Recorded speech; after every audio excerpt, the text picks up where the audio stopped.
ગર્વનો સ્નેહની અનુભૂતિ થાય। આજનો અવસર આમ પણ ખાસ છે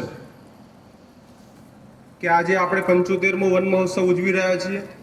જે પ્રમાણે વાત કરી કે માનનીય કનૈયાલાલ મુનશીની પ્રેરણાથી વન મહોત્સવની 1950માં શરૂઆત થઈ। એક પ્રણ લેવામાં આવ્યો કે જ્યારે પણ મોન્સૂન હોય જુલાઈ માસમાં વન મહોત્સવની ઉજવણી થાય। સામાન્ય રીતે જુલાઈ ઓગસ્ટમાં આપણે વન મહોત્સવની ઉજવણી કરતા હોઈએ છીએ। જે પ્રમાણે આખા વિશ્વનું ઇકોલોજીકલ બેલેન્સ એન્વાયરમેન્ટ સ્ટેબિલિટી એ ખોરવાઈ રહી છે ત્યારે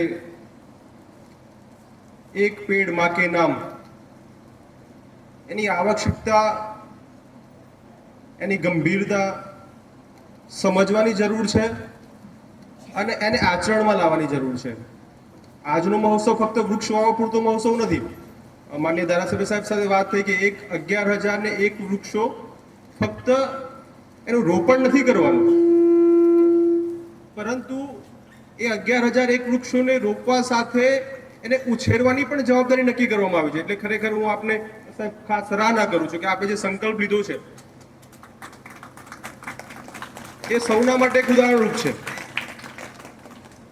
આપણે જે પૃષ્ઠભૂમિમાંથી આવીએ છીએ સરસ મજાની એક પંક્તિ છે કે થોડો વગડાનો શ્વાસ મારા શ્વાસમાં, થોડો વગડાનો શ્વાસ મારા શ્વાસમાં, પહાડોના પિંડ મારા હાડમાં અને નાડીઓમાં નદીઓના નીર। એટલે કે આપણે તો જે પૃષ્ઠભૂમિમાંથી આવીએ છીએ એ ગ્રામ્ય પૃષ્ઠભૂમિ છે। આજે જે સિટીનું કલ્ચર છે, કોન્ક્રીટના જંગલ ઊભા થાય છે, ત્યારે આપણે કલ્ચર તરફ પાછું વળવાનું છે।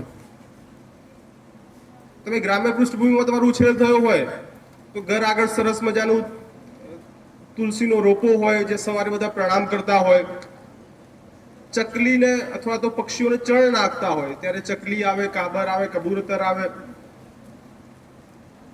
ગામમાં એક પીપળો હોય જેની બધા પૂજન કરતા હોય, લીમડાનું ઝાડ હોય એનું દાંતણ તરીકે સેવન કરતા હોય। એટલે પ્રકૃતિ આપણી સાથે જોડાયેલી છે। એ પ્રકૃતિથી વિમુખ થઈ રહ્યા છે, જેના કારણે પ્રશ્નો આવી રહ્યા છે। વૈશ્વિક તાપમાન જ્યારે સમરમાં 45 ડિગ્રીને ક્રોસ કરે ત્યારે ખરેખર એક ચિંતાનું કારણ છે અને એટલા માટે જ ફોરેસ્ટ કવરને, ટ્રી કવરને વધારવું જરૂરી છે। આઈડિયલ રેશિયો એવું કહે છે કે ખરેખર પ્લેનેટ ઉપર એટલે કે ધરતી ઉપર 33% જંગલો હોવા જોઈએ। 33% 33.3% એ ટ્રી કવર હોવું જોઈએ, ફોરેસ્ટ કવર હોવું જોઈએ। એની સાપેક્ષમાં જો ગુજરાતમાં વાત કરું તો આરએફઓસી ખોટો ના હોઉં તો કદાચ 8 થી 11% ફોરેસ્ટ કવર હશે, તો ટ્રી કવર હશે। એમાં ડેન્સ ફોરેસ્ટ તો ઘણું ઓછું। જો કેટલાક ગુજરાતના સાપુતારા, ડાંગના સ્પોટ જો નીકાળી લેવામાં આવે તો ડેન્સ ફોરેસ્ટ ગુજરાતમાં બહુ ઓછું છે।